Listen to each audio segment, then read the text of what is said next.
Morning, Mikel. Hope you're well. Could you give us a health and fitness update, first of all? In particular, Bukayo Saka, is he okay after his knock the other night? Well, we will see today. Some players had to come in yesterday to get assessed after the game. We had a couple of knocks. And then we have the players that they've been through all the regulations through COVID with different individuals, which I think we're going to recover for the game against West Brom. But we will be between today and tomorrow, see who is available, who is fit, and how is everybody feeling. Okay, and Saka in particular, is there an update on him? And how invaluable is he to your squad at the moment, the way he is playing? I hope he's available. We will see if we training today or not. He's played a lot of minutes as well, and I'm confident that he will be okay for a game. Great. Back-to-back wins, Mikel, in the league for the first time since the very start of the season. What has that done to morale around the place, and how much confidence will that give you for kicking on in 2021? Well, we needed those results, that's for sure, but we need a much longer run than that. There are things that we've done much better to get the results in the last 2 games, but there are a lot of things still that we have to do better and improve. Confidence-wise, obviously, it's a completely different scenario when you are winning football matches. Everybody is playing with more freedom, more belief. The pressure gets released a little bit, and that's always a positive thing towards performances. And on Saturday, you go to West Brom, who've obviously had a change of manager recently and a couple of very different results. What have you made of what you've seen in those 2 matches from West Brom?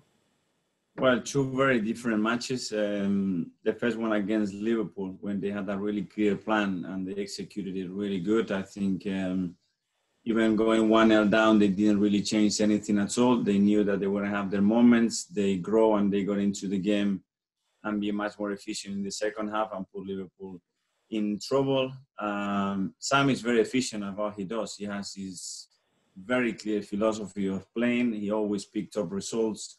He always makes it really difficult for you, and it's not going to be different. His teams are always really well organized, and they know exactly what to do. So it will be a tough test again.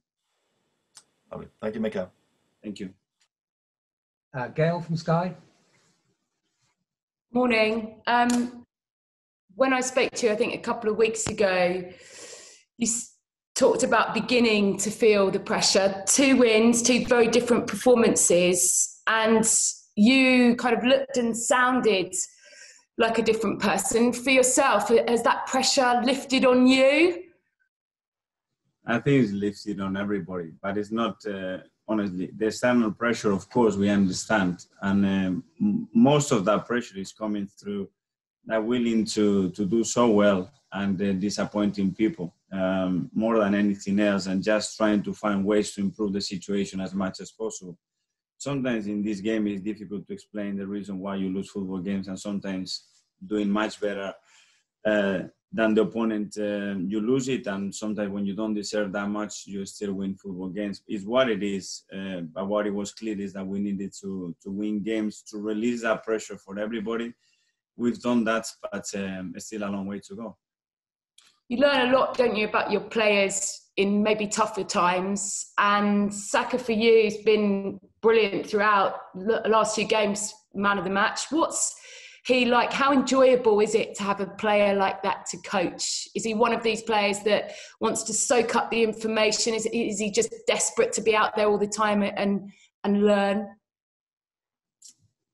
Yes, that should be a given, though, by any player. You know that they are always trying to learn, trying to get better. For me, the biggest thing that he's done in the past few months is that the personality that he plays with and the responsibility he takes in the decision that he's willing to make when things are not going well, and the impact he's had for the teams to get results. And that's at that age is not common at all. But that's in his nature, and he wants to evolve that. You could see that his teammates trust him. His team wants to give him that responsibility. And that's great, because then you don't have 1 or 2 players, you have more players. And it's a great example as well for any young player. play with that commitment, with that passion, but as well with that courage when you have to play for a big team. We know Sam Allardyce has concerns, being in his 60s, about playing given the current climate. I mean, 3/4 of the country is now at tier 4, isn't it? And you probably know, well, you do know what it was like. You were the first kind of to get COVID. Do you understand his concerns, and do you feel that a circuit breaker is or would have been the right decision? We know it's not going to happen, but can you understand where he's coming from? Absolutely. I think we are all concerned with our own health and as well with what is going on around us. But I must say that all the protocols that we have in place, everything that we do around the training ground about football matches, the fact that we play our sport outdoors, it minimizes the risks a lot. You see the records since we started to test, it's incredibly positive. And I think as long as we can, we have to carry on doing that, obviously without putting anybody at risk. But I think we've shown that the system is working. Okay, in the last week or so, something has happened. I think we're going to have more restriction even, and we're going to have more tests to try to be, again, as efficient as we were before, and we will see. But I think it can work, and I think we can carry on doing it. Just finally, a couple of transfer lines. Sky, our colleagues in Germany, say Kolasinac has gone back on loan to Schalke. Can you just confirm or bring us up to speed with that? I cannot confirm anything yet. We are working on a couple of things. Obviously, the window is going to bring a lot of news. Some are true, some are not. Whenever we have something to say, we will announce it. Is there any truth in that move? Sky Germany is saying it's close to being done. I mean, they have some conversations around a few players and whether we can find some loans because the numbers we have in the squad at the moment are really big. So again, we cannot confirm anything yet. Brilliant. Thank you. Thanks to you. Thanks, Gail.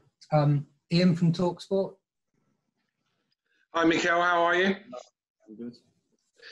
If I can just pick up on something you said before there about the fact that football is safe and the numbers have been positive in terms of the lack of people in football that have tested positive for coronavirus.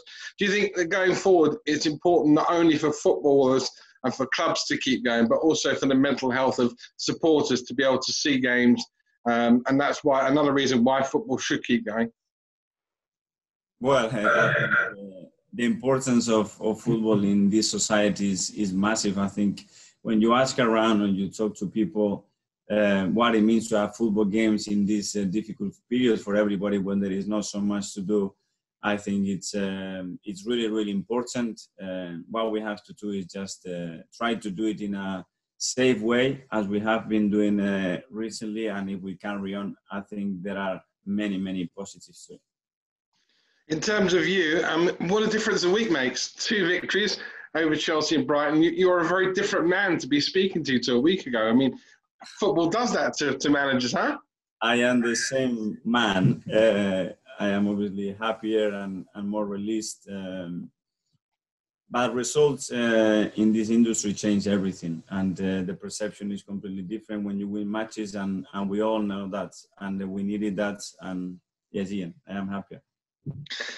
Did it amuse you or was it a real when people started mentioning Arsenal possibly being in a relegation zone battle? Because I always thought it was a little over the top, some of that talk.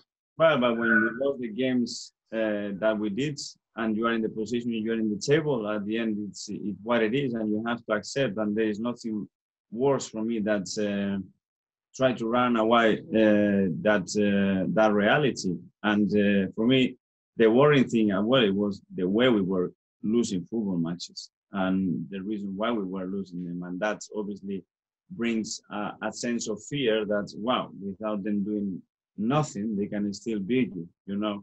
Okay, we broke that tendency. Now we're in a much positive run. But again, there is a lot to do. Finally, the phrase, you can't win anything with kids was coined a long time before you came to English football. But you would have seen some terrific young talent, probably none better than Wayne Rooney, come through during your time over here.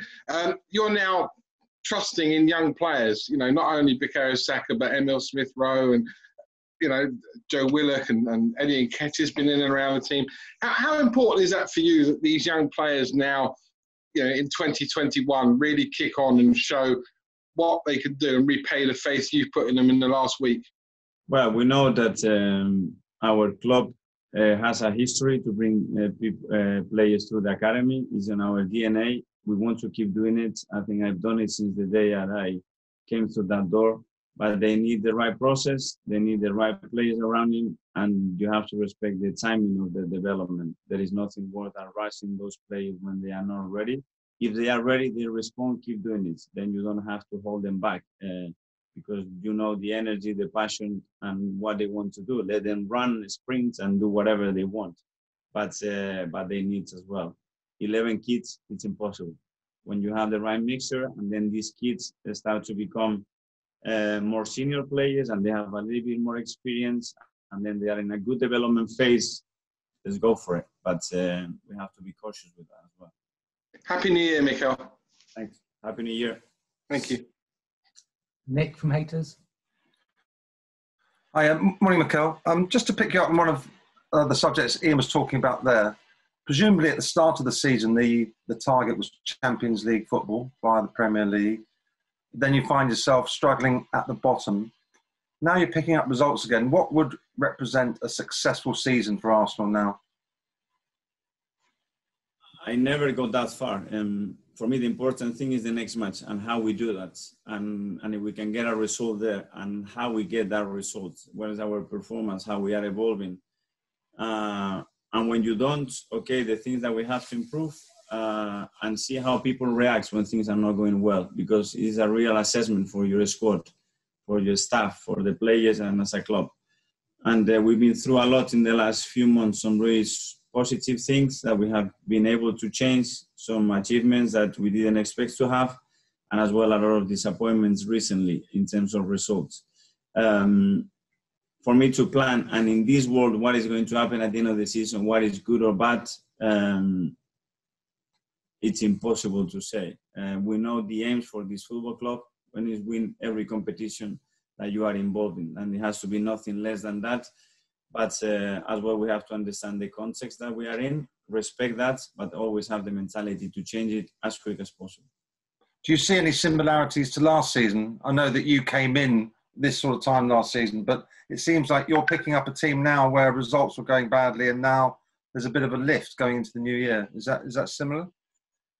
Well, it's different because I've already been here a year and I've seen and I've got much better understanding of what is going on, what is working, what has to be changed, and how we can do that.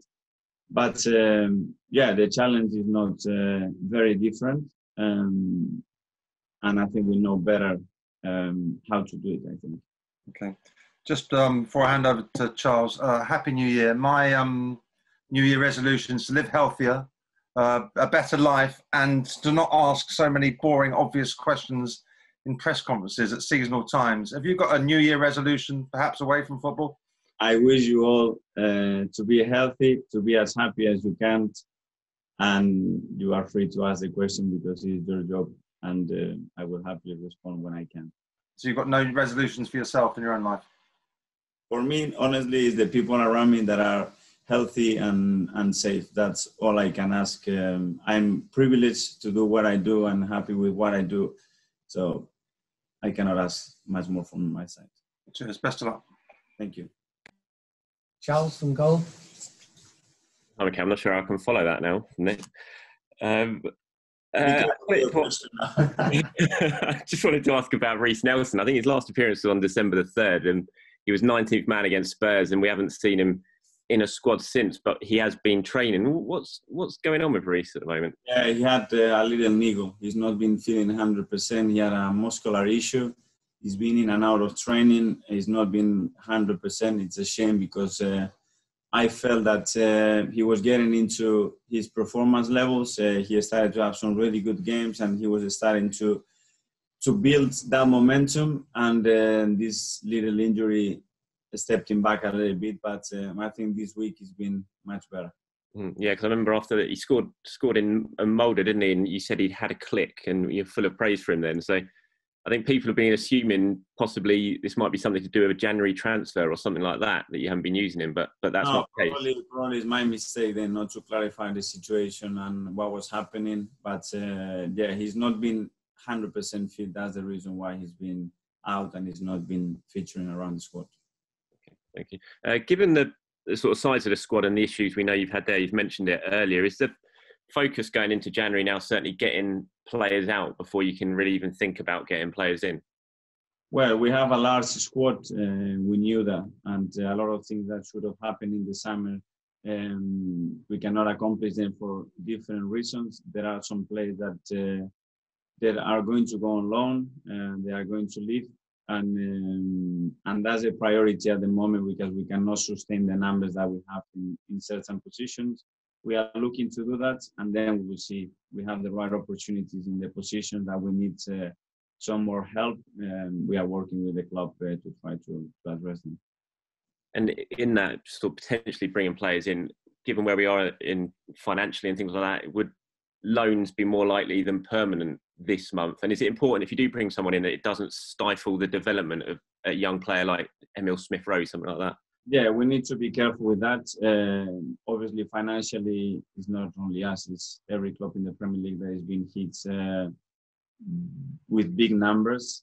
We know that this is not going to change in the last year or so, that we're going to have to add somehow if we want to improve the team in different ways, financially some support, and we will decide whether this is with loans or buying players in relation to the opportunities that we have in the market.